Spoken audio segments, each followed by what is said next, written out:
నమ్మకమైన వానిగా ఎంచినందుకు నన్ను బలపరిచిన మన ప్రభువైన క్రీస్తు యేసునకు కృతజ్ఞునై ఉన్నాను.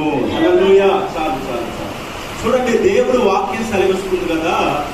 మరి అపోస్తలుడైన పౌలు తిమోతికి రాసుకున్నటువంటి మొదటి పత్రిక యొక్క మొదటి అధ్యాయము 12వ వచనంలో ఈ సేవకుల సదస్సులో మనతో మాట్లాడుతున్నటువంటి మాట ఏంటంటే, పౌలు ఒక పరిస్థితిని చెబుతున్నాడు. ఇక్కడ ఈ అనుభవం ప్రతి ఒక్కరికి ఉందండి. ఎందుకంటే ప్రతి ఒక్కరము ఈ స్థితిలో నుండి, ఈ అనుభవంలో నుంచి వచ్చిన వారమే. పూర్వము ప్రస్తుతము. చెప్పండమ్మా, ప్రతి సేవకునికి, ప్రతి దైవజనునికి పూర్వపు స్థితి ఉంటుంది, ప్రస్తుతపు స్థితి ఉంటుంది.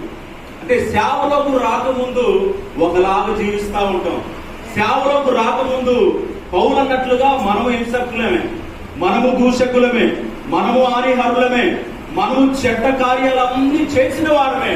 కానీ ప్రస్తుత స్థితికి వచ్చేసరికి దేవుడు ఏం చేశాడంటే ఒక ప్రయోజనకరమైన పాత్రలుగా చేశాడు. హల్లెలూయా.